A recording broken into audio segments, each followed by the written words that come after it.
Hey, good morning, everybody, and happy Independence Day to all my fellow Americans. I'm going to answer a few questions on some of these upgrades that I've done and the codes, the trouble codes. If you've seen my other video on resetting the service engine light, just having some fun on that. But, you know, to get serious here, I'm going to go through the codes that has came up since I've done these upgrades.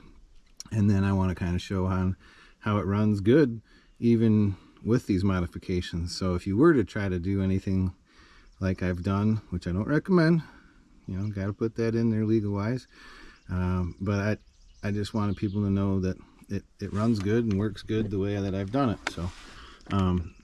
So we're going to check the temperature so I can show you. 57 degrees coming out of the header. It's been a cold night, so obviously you know, everything is nice and cool. So I haven't started it, so we'll go ahead and give it a cold start now.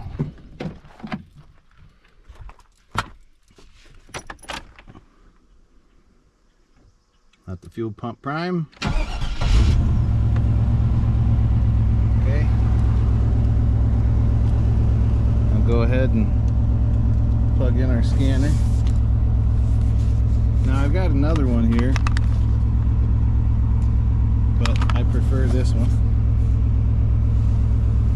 But as you can hear, she's running just fine.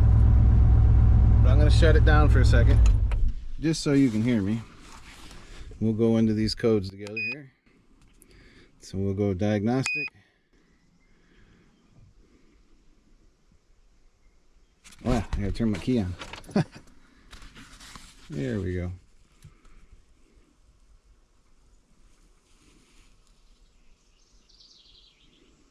Now I know there's going to be a evap code.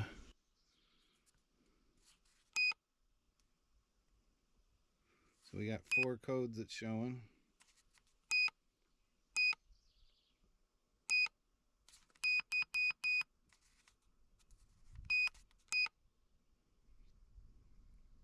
So we got a mass airflow, cylinder 6 misfire.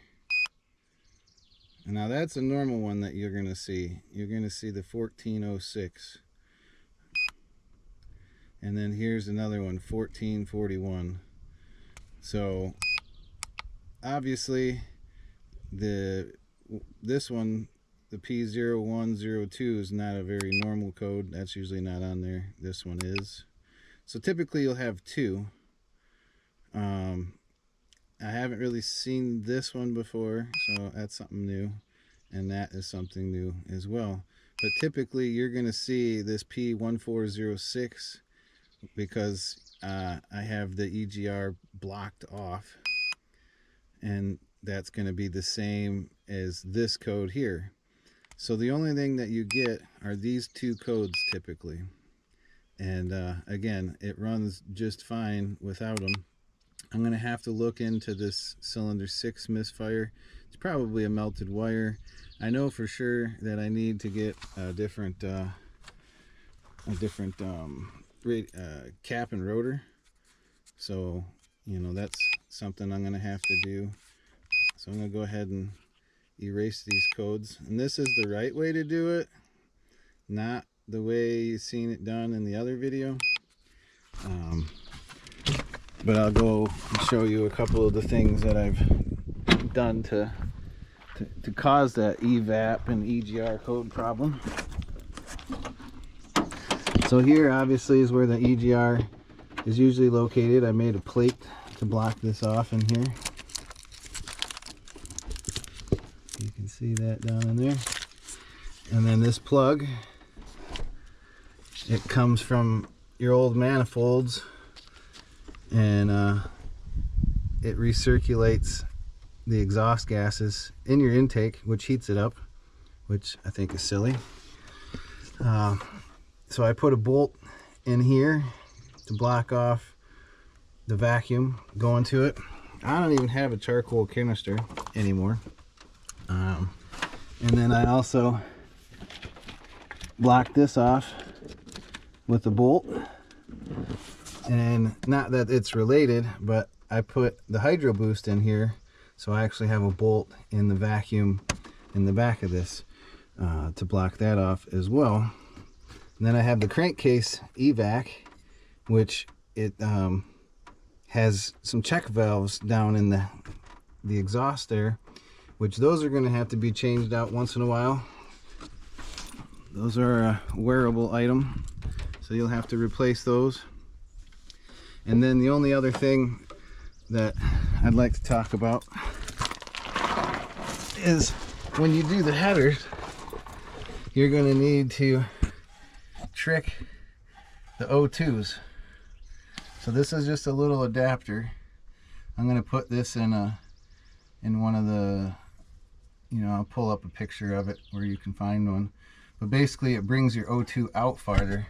So this is your downstream O2s that you're going to want to do this if you do headers, because the gases are going to read different. And it helps your O2s last longer, because they're not getting all the crud on them. So if you do headers, you're going to want to use some of these little spacers. Some people will weld in a couple bungs to help it get farther away, is basically the whole point of it. But really there's not a whole lot to it to have to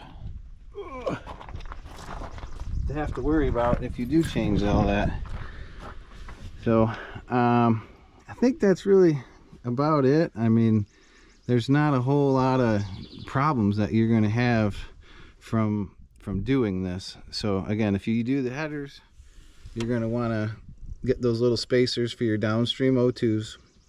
Again, I recommend to wrap your headers and wrap your wires with some kind of protectant. And then the EGR, you're going to always have that code. So I just recommend that you pull out the bulb. I'll actually show you that here in just a second. Now I apologize for the wind because it's a bit windy today. So obviously this is the cluster that I shot in the last video. Now I did shoot this obviously, but I didn't want to ruin my ribbon, so I ended up pulling this back when I did. And anyway, you can see the different bulbs, but you got your ABS, your coolant, all the other bulbs, but you just want to remove your service engine light. And on this side obviously, so you got your check gauges. You could just pull that fuse instead of shooting it, which I really don't recommend doing. You don't want to shoot your truck now, come on. But you can just remove that bulb, and that's as easy it is to not have to worry about seeing that light anymore rather than destroying it. So why did I do all that? Well, this was already busted anyway, so I didn't really care. It had low mileage. That was one good thing about it. But actually it still works. And then, like I said, I saved this ribbon because this is like 150 bucks just buying this ribbon. So I wanted to save that, obviously. And then I got to thinking about my codes. The reason that I got the which one was it? Mass airflow. That's the one. Man, my mind, I'm sorry, I can't remember things a lot of times. A lot of head injuries. But anyway, the mass airflow sensor code was because when I was working on it, I didn't have the mass airflow plugged in when I started it, when I was doing the booster, when I changed all that out. So anyway, that's why I had that mass airflow code. So you're not going to have that one. You're just going to have those two that I was talking about. But that's it. I mean, there's only a couple codes that'll pop up, and if you don't like seeing the light on all the time, maybe you got a buddy that can go in there and permanently change the codes. But I don't know how to do that, so I just pull the bulb and then check my codes every once in a while and make sure there's nothing awry.